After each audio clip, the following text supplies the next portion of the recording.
Hello, ladies and gentlemen, and welcome to this lesson on fluid pressure. That's right, pressure. Pushing down on me, pushing down on you. If you get that reference, good job, go you. Those are the lyrics from Queen and David Bowie's Under Pressure. All right, let's get started. Yo, VIP, let's kick it. So to start us off, we must know what is pressure. So in front of you, you will see the equation for pressure, which is a force divided by the area, or P is equal to F over A. Now here's something crazy. Force is a vector. You can push something in a direction. However, pressure is a scalar. And if you remember what a scalar is, remember scalars don't need a direction. The units that we will be using for pressure is a Pascal, named after Blaise Pascal. Okay. We can also use a Newton per meter squared as the unit. Liquid pressure. Liquid exerts a pressure in all directions as long as the fluid is not moving. This is what we call static fluids. Okay. Now, if you have a tough time, oh gosh, oh man, I can't remember this. It's almost as if there's so much pressure building up around me. Right? If you've ever kind of felt like that because you have this due, that due, and you have all of these exams, and your parents are on your case, just even like that. Because when you have so much pressure, it almost feels as if everything is just closing down on you.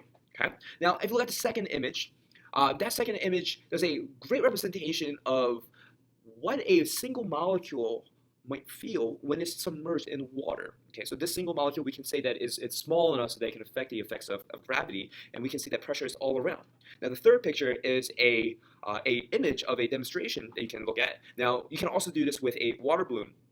You pre-poke the holes in the water balloon and you tape it up, and if you rip it off, you can see that the water squirts in all directions. It goes everywhere all at once, simultaneously.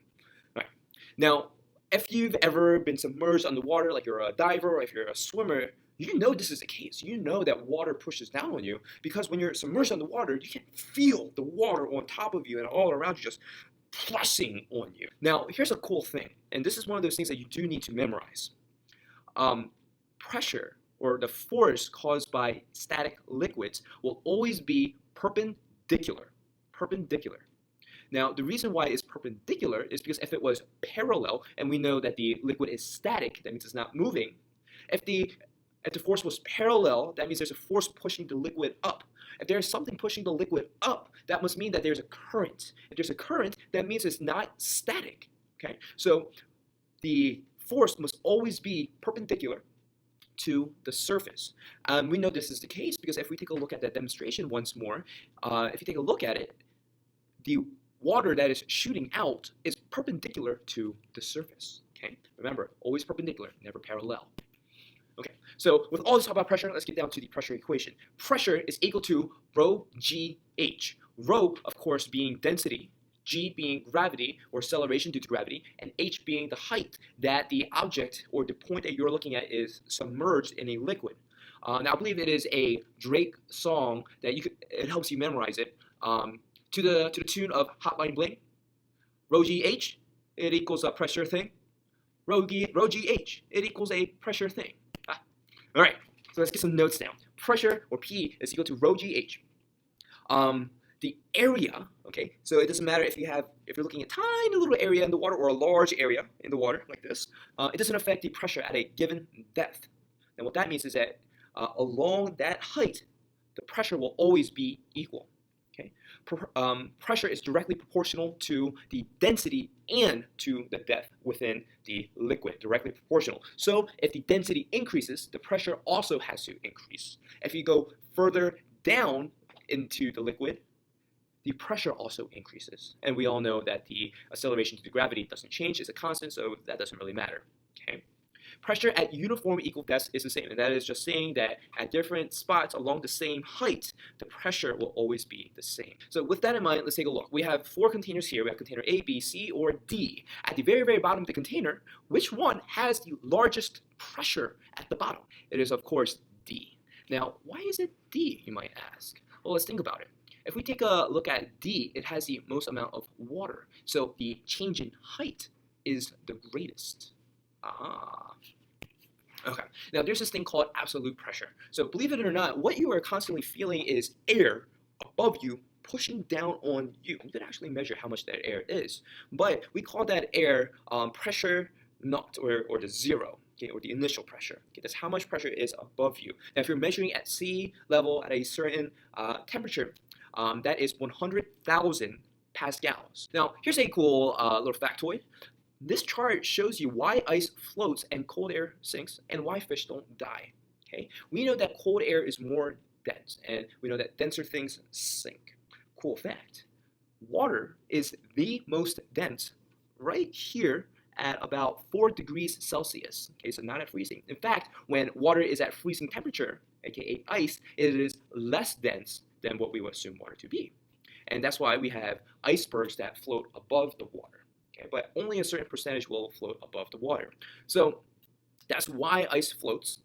Let's think about why fish don't die when the lake freezes over. Okay, so we know that water is the most dense at 4 degrees Celsius, so that when it's the most dense, we know the water will sink. So during the winter time, there can be a layer of ice, which is at 0 degrees Celsius, but that layer of ice is the less dense, and so it will remain at the top. And the warmer waters where the fish live during the winter is all the way at the bottom. But wait a minute, you're thinking to yourself, Mr. Lee, we know that warm air rises, right? Warm things rise and cool things sink. Well, here's something that's very, very cool about water and the formation of ice on lakes. There's actually a circular vent that happens. Okay, so as the water cools and warms, there's a I think it's called, there's like a chimney effect. And so there's a circulation of water within there. But needless to say, the warmer water is actually at the bottom of the lake where the fish live. Now, of course, some fish do freeze over, and some fish are not meant to live in frozen lakes, and so they will die. Okay, now this picture here shows us that as you increase in depth, the pressure also increases. And we can use this formula. We can take two different points and we can see the difference of pressure at the two different points. Of course, delta meaning change. Okay, so change in pressure is equal to the density. So we're assuming that this container of water or liquid is the same. There's nothing different about it. Gravity, of course, or acceleration due to gravity, of course, being a constant, and we're looking at the change in height. Okay, now, the reason why this all happens is we need to take a look at 2 points. Let's take a look at point A. At point A, the only thing that the water molecule at point A is supporting is this much water, if you just take a look at my mouse, right? Now, we know that the liquid is static because we're talking about static fluids, and so there's no excess force, there's no motion. So that means that the water molecule down here has to support all of the water molecules above it, okay? And it must do it by exerting a greater force. So imagine that if you are water molecule B, and all the water molecules above you are your classmates, imagine holding up all of your classmates. Okay, so the further down you are, the more things you have to support, and the more force you have to exert. So the more force you have to exert, the greater the pressure. And we know that from the original equation. Force pressure is equal to force divided by the area. Okay. All right, and these arrows show us that as we increase in the depth, the vector or the force increases, or the pressure increases. All right, and this is just another representation. If we have a diver that is submerged underwater, the pressure or the force that this diver feels on top of his head is a lot less than the force that the diver might feel in his legs. Right? All right, so let's do a review recap with a simulation. These are called equilibrium tubes. So we have tubes A, B, C, and D of all different designs. A is bigger in circumference than D. B is squiggly, and C has bulbous things growing out of it. Right? At the designated points, which tube has the greatest pressure?